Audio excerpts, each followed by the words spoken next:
In the past season, we have seen something pretty unheard of in the anime community. An anime has completely risen to the very top of the myanimelist top anime charts in less than a year. For literal years, Fullmetal Alchemist Brotherhood had claimed the throne as the #1 liked anime in the polls. But one certain anime has just swept that throne from this long-reigning king in record time. I am of course talking about Frieren Beyond Journey's End. This fantasy anime has just managed to captivate people's hearts to the point that it has become the #1 rated anime in most non-Japanese circles by a pretty wide margin. So why is this? How did this anime just pop out of seemingly nowhere and become universally regarded as one of, if not the best anime in modern times? In today's video, I will be giving my opinion as to why Frieren is so loved and has even revived many people's interest in the fantasy genre of anime in general. So sit back, relax, grab a snack and a drink and just enjoy the video.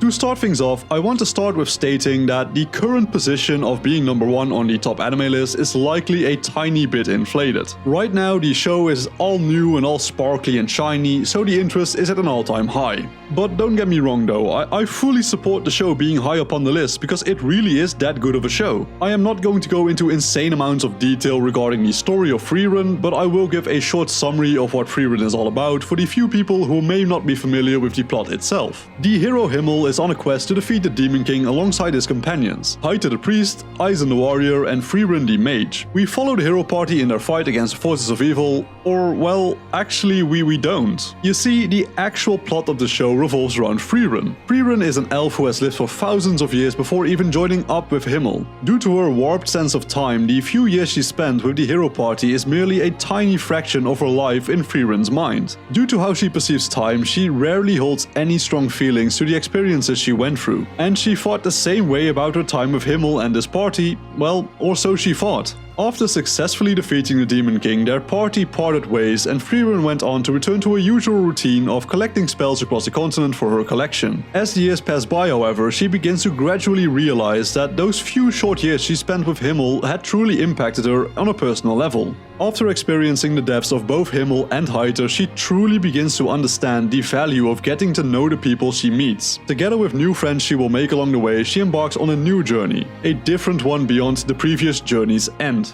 So maybe you already have a small grasp of some of the things people just really like about this show. For most people, this show is just a truly fresh breath of air that just washes away a flood of crappy shows completely saturating the genre in general. The best way I can explain Frieren to you from my own personal perspective would be to describe it as just a pleasurable show to watch. The story has everything I would ever want from it. The characters are all unique and can be related to on a personal level. There is no such thing as a badly written character in Frieren, like seriously, literally every single one of them serves a purpose, even side character number 45 has a purpose. The story also contains the right mix of comedy, action, drama and adventure. It's serious when it needs to be and knows when to crack jokes, but the most important thing to me is that Frieren knows exactly what it is. It is a fantasy anime and it does not try to be something that it is not. It does not try to use overcomplicated plot devices. It does not try to squeeze in unnecessary romantic relationships. It does not try to use overcomplicated power systems. It does not forcefully insert characters which just don't serve a purpose. It's just Frieren. Myself, as well as many others, just love having a show that does not try to overcomplicate itself with all of those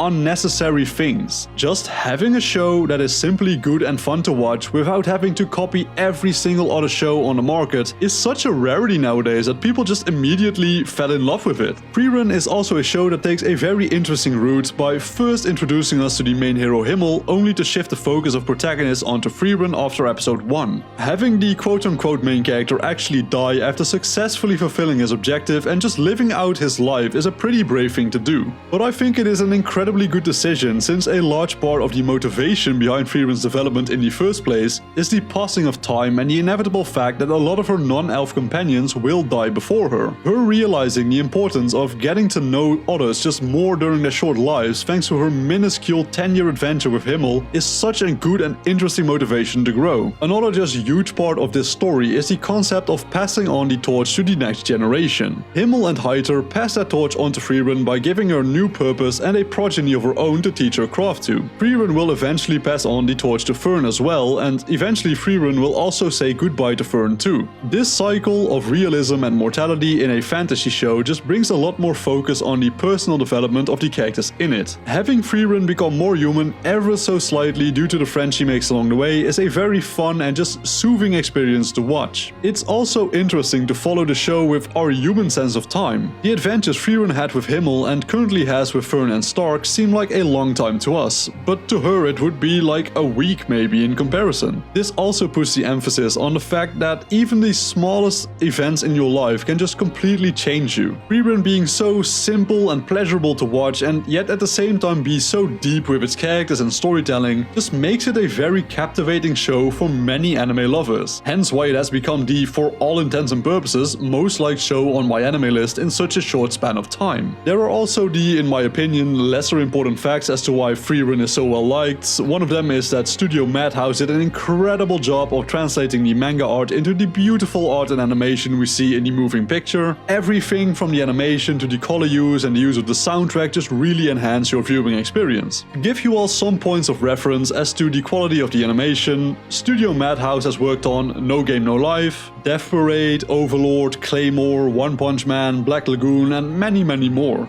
They are known to deliver quality content and have not failed that promise with their work on Frieren. But by now we all understand why I think Frieren is such a good show, right? But there is something I think Frieren has done that is good for the community on a broader level than just being an individually good show. It has reignited interest in pure fantasy anime. The fact that Frieren is a fantasy non-isekai anime that is so good gives me hope that people are finally going to realize that fantasy is such a good genre of anime to begin with. Let's be honest, isekai trash copy-paste series have just saturated the fantasy genre so much that a lot of people see the tag fantasy and just immediately relate it to the trashy isekai anime they watched that just sucked. Like, isekai has completely ruined the fantasy genre in its entirety, until Frieren showed us that it can still be done right. And to be perfectly fair here, saying that every single isekai anime is trash would just be incredibly disingenuous. There are definitely isekai anime that I enjoy and would even call good. For example, I love Re:Zero and I'm very excited for the new season. I also really liked Recreators for kind of like flipping how isekai normally works, and I also love the comedy of Konosuba and Ixion Saga DT. But in general, isekai anime just tend to be incredibly bland and spiceless if you were to ask me. And them just being one of the faces of the fantasy genre in particular just really hurts the genre in my opinion. Here, let me just give you an example, yeah? I am going to read the summary of Isekai Cheat Magician for you. After the death of his grandfather, 19-year-old Kazuya Soma, an aspiring civil servant, is left all alone with no one to call family. Out of the blue, he is transported to the Frieren Kingdom, a small alien country in another world, to be a hero. An ongoing war with the demon army has put the entire world in peril, and Kazuya was summoned to aid in the conflict as an offering from the Frieren Kingdom to its allies. Being dissatisfied with being used as a tribute, Kazuya decides to help the kingdom revamp its declining economy, not by way of adventuring or war, but through administrative reform. Kazuya sets out to assemble a group of talented citizens who will assist him in his bureaucratic battles to get the kingdom back on its feet. So, sounds about right, yeah, like definitely fits with the key visual and the isekai world building we tend to see and yada yada yada. Except for the fact that I just read the summary to another isekai anime called Realist Hero. And this is precisely my point. You can swap the titles of many of these isekai shows and just a literal shit ton of people would not even notice the difference. They are so damn generic nowadays, and the keyword there being nowadays, because let's be honest, back in the day when it was just beginning to grow as a genre, it was definitely better, but the modern equivalent of isekai is just hot garbage. Back in my day, the fantasy genre was amazing, I swear to god, I tell you this, it was so good. We had cool shows like Claymore, Berserk, Fullmetal Alchemist Brotherhood, hell, I'd even call the Monogatari series like fantasy to a certain degree. We just had tons of fantasy shows that were just plain good. But I wholeheartedly blame Sword Art Online for the huge wave of shitty modern isekai anime we got afterwards. Sword Art Online being so well received just opened the doors for every single hillbilly to just just write their own isekai story, and it just completely saturated the market, and